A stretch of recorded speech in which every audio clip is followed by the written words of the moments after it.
Kattachira Kennedy സ്കൂളിൽ Kennedy football അക്കാദമിയും Santos എഫ്സിയും 23ാമത് ഫുട്ബോൾ സമ്മർ കോച്ചിംഗ് ക്യാമ്പ് സംഘടിപ്പിച്ചു. കോച്ചിംഗ് ക്യാമ്പിൽ പങ്കെടുത്ത് മികവ് പുലർത്തിയവർക്ക് ഗോവയിൽ നടക്കുന്ന ഓപ്പൺ നാഷണൽ ഫുട്ബോൾ ടൂർണമെന്റിൽ കേരള ടീമിനെ പ്രതിനിധീകരിച്ച് പങ്കെടുക്കാൻ അവസരവും ലഭിച്ചു. കട്ടച്ചിറ കെന്നഡി മെമ്മോറിയൽ സ്കൂളിൽ കെന്നഡി ഫുട്ബോൾ അക്കാദമിയും സാന്റോസ് എഫ്സിയും ചേർന്ന് 23ാമത് ഫുട്ബോൾ സമ്മർ കോച്ചിംഗ് ക്യാമ്പ് ആരംഭിച്ചു. സമ്മർ കോച്ചിംഗ് ക്യാമ്പിൽ പങ്കെടുത്ത മികച്ച പ്രകടനം കാഴ്ചവെച്ചവർക്ക് ഗോവയിൽ നടക്കുന്ന ഗോവൻ ടൂറിസം ഡിപ്പാർട്ട്മെന്റിന്റെ ഓപ്പൺ നാഷണൽ ഫുട്ബോൾ ടൂർണമെന്റിൽ കേരള ടീമിനെ പ്രതിനിധീകരിച്ച് പങ്കെടുക്കുവാൻ അവസരവും ലഭിച്ചു. ടീം ഇതിനായി ഗോവയിലേക്ക് തിരിക്കുകയും ചെയ്തു. ഞങ്ങൾ മക്കളെ 18 കിലോമീറ്റർ താണ്ടിയാണ് ഇവിടെ കൊണ്ടുവന്ന് വിടുന്നത്. ഇന്ന് രാവിലെ കെനഡിയിലെ നല്ലൊരു ഗ്രൗണ്ടാണ് ഞങ്ങൾക്ക് കിട്ടിയേക്കുന്നത്.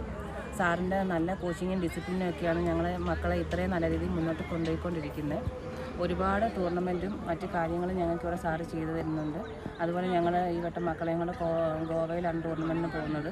CDNet news Kayamkulam.